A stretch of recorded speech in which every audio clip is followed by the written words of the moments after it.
Merci Monsieur le Président. Bonjour à toutes et à tous. Et devant cet enthousiasme général à l'idée d'aborder maintenant notre compte financier unique, je vais essayer d'être synthétique, même s'il y a beaucoup de choses à dire. Mais le compte financier unique est toujours un moment de vérité, une photographie des comptes de la région, un moment où on peut objectiver nos débats et je crois qu'ils en ont bien besoin dans cet hémicycle puisqu'on entend parfois des contre-vérités et des choses qui ne se retrouvent pas dans la réalité des chiffres. Et la réalité des chiffres de l'année 2025, elle est devant vous.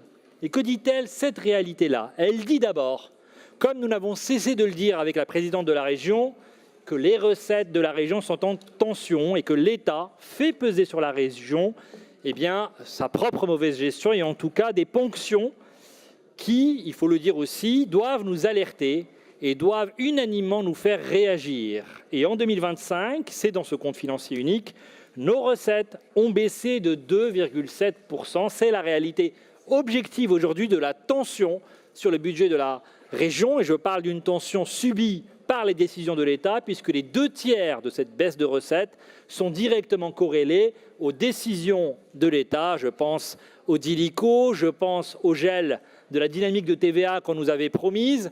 Et je veux là aussi, bien sûr, dire que pour le tiers restant de cette baisse, c'est dû notamment au ralentissement du marché de l'immobilier et que notre manque de dynamique de nos recettes est une réalité déjà depuis plusieurs années. Mais là, c'est une baisse très violente, très brutale et, disons-le, insoutenable à terme si elle continue pour les finances de la région, une baisse de 2,7%.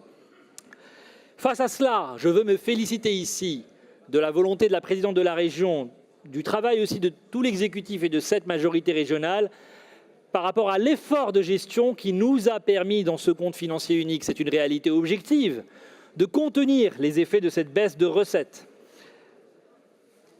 Avec là-dessus une réalité aussi qui ne peut pas être contestée, la baisse de plus de 7%, 7,4% de nos dépenses de fonctionnement, preuve de la bonne gestion de la région, de la sobriété de son train de vie, de notre capacité à amortir cette baisse de recettes. Et c'est grâce à ce travail de gestion engagé maintenant depuis 2015, c'est grâce à cette constance, c'est grâce à ces efforts que nous arrivons, et là je vais vous demander la plus grande attention, à investir 2,149 milliards d'euros au service des Franciliens. Là aussi, ce très haut niveau d'investissement, à un niveau quasiment record, la deuxième année de plus fort investissement de toutes ces dernières années, des investissements dont le volume les rend sans commune mesure avec ce que nous connaissions avant 2015, ce pic d'investissement sur lequel nous sommes aujourd'hui depuis plusieurs années, cette deuxième meilleure année, c'est la réalité. C'est la réalité. En investissement, c'est plus de 700 millions d'euros pour nos lycées, c'est plus de 600 millions d'euros pour nos transports. Jamais la région n'a autant investi, c'est une réalité.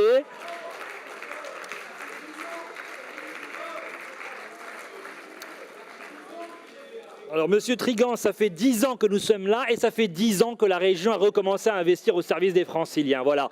Et c'était absolument nécessaire. Et c'est en tout cas la réalité des chiffres. Et je constate que personne ici ne pourra contester dans ce débat aujourd'hui la réalité des chiffres que je vous donne. Est-il vrai, oui ou non, que la région a investi l'an dernier 2,149 milliards d'euros? C'est la réalité. Est-il vrai que c'est un niveau inégalé par rapport à tout ce qu'on a connu avant 2015? C'est une réalité. Est-il vrai que nous le faisons alors que les recettes que nous laisse l'État sont en baisse constante? C'est une réalité. Et j'en finirai par vous rappeler une dernière réalité, c'est la maîtrise de la dette de la région qu'on retrouve dans ce compte financier unique, une dette totalement maîtrisée. Et en disant cela, et pour l'ensemble de leur travail, je veux vraiment remercier les services financiers de la région qui font un travail remarquable et dans l'élaboration de nos documents budgétaires et dans la maîtrise de la dette, avec notre directeur général adjoint Amaël Pilven et tous les services qui l'accompagnent. Je veux vraiment les remercier.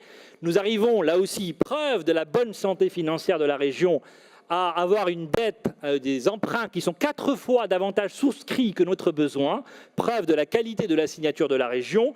Nous avons en janvier 2025 donc placé notre emprunt d'1 milliard d'euros là aussi, et je vous parlerai au budget supplémentaire de ce début d'année et de la réalité là aussi de l'excellente maîtrise de notre dette. Je vous rappelle que notre taux d'épargne brute progresse malgré ce contexte, atteint près de 30%. C'est 10 points de plus qu'en 2015 d'épargne brute, alors que nos recettes sont en baisse constante.